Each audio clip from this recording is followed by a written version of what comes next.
Imaginez une seule seconde que, demain matin, vous regardiez votre montre, et que les aiguilles tournent soudainement dans l'autre sens. Au début, vous penseriez probablement à une panne. Puis, après quelques instants, quelque chose d'étrange commencerait à se produire. Votre cerveau hésiterait. Lire leur deviendrait soudain beaucoup plus difficile. Un geste que vous répétez sans réfléchir depuis votre enfance vous semblerait complètement étranger. Mais une question fascinante apparaît alors. Pourquoi les aiguilles d'une horloge tournent-elles précisément dans ce sens?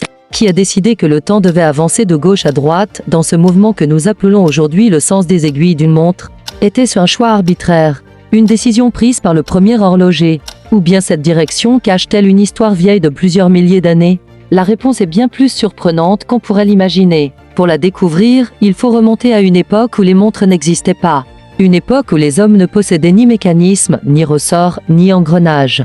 Pourtant, ils savaient déjà mesurer le temps. Le tout premier instrument permettant de suivre le passage des heures n'était pas une horloge, c'était le soleil. Les premières civilisations observaient simplement l'ombre projetée par un bâton planté dans le sol.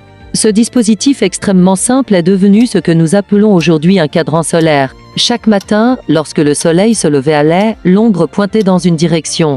Puis, au fil des heures, elle se déplaçait lentement autour du bâton jusqu'au coucher du soleil. Et c'est précisément ici que tout commence, dans l'hémisphère nord, où sont nées la plupart des grandes civilisations qui ont développé les premiers cadrans solaires comme l'Égypte. La Grèce ou Rome, l'ombre se déplaçait naturellement, dans le sens que nous appelons aujourd'hui le sens horaire. Personne ne l'avait décidé, c'était simplement la conséquence directe de la rotation de la Terre autour de son axe pendant des siècles. Ce mouvement est devenu une référence naturelle lorsque les premières horloges mécaniques sont apparues en Europe.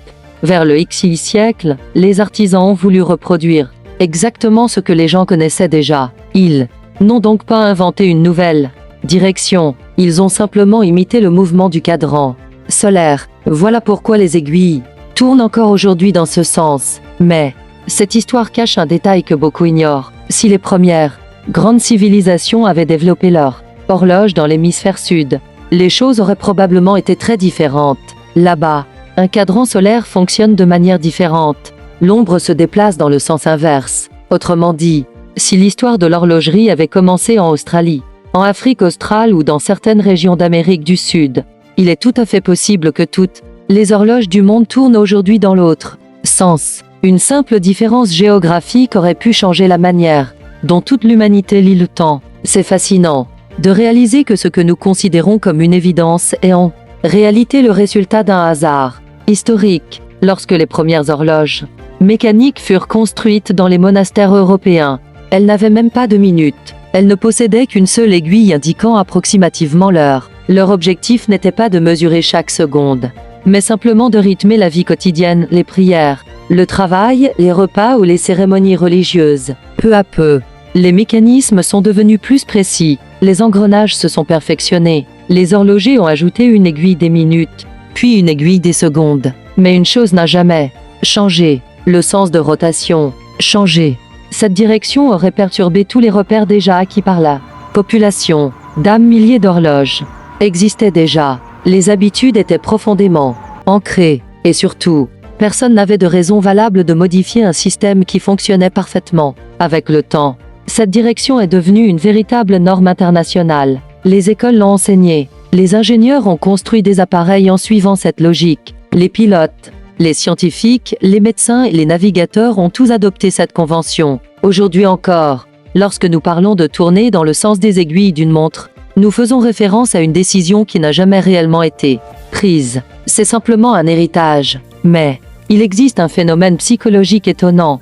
Notre cerveau s'est tellement habitué à cette direction que lorsqu'une horloge tourne dans l'autre sens, nous avons immédiatement l'impression que quelque chose ne va pas. Pourtant, le temps continue de s'écouler, exactement de la même manière. C'est uniquement notre perception qui change. Certaines expériences ont même montré que les personnes utilisant une horloge inversée mettent beaucoup plus de temps à lire l'heure, non pas parce qu'elles sont incapables de comprendre le mécanisme, mais parce que leur cerveau doit désapprendre des dizaines d'années d'automatisme.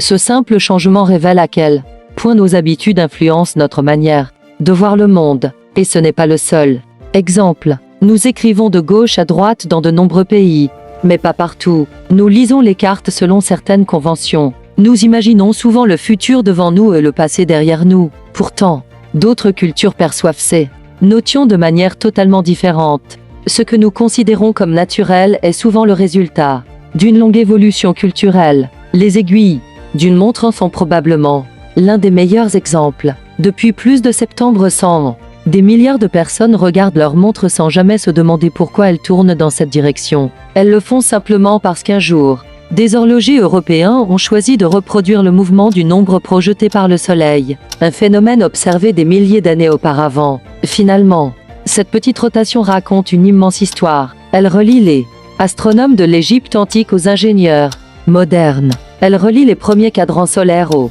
montres connectées que nous portons aujourd'hui au poignet. Chaque fois que vous regarderez une horloge, souvenez-vous que ces aiguilles ne tournent pas ainsi par hasard. Elles suivent encore le chemin qu'une simple ombre dessinait sur le sol il y a plusieurs milliers d'années. Et peut-être que la prochaine fois que vous lirez l'heure, vous ne verrez plus seulement des aiguilles. Vous verrez un morceau d'histoire qui continue silencieusement de tourner, seconde après seconde.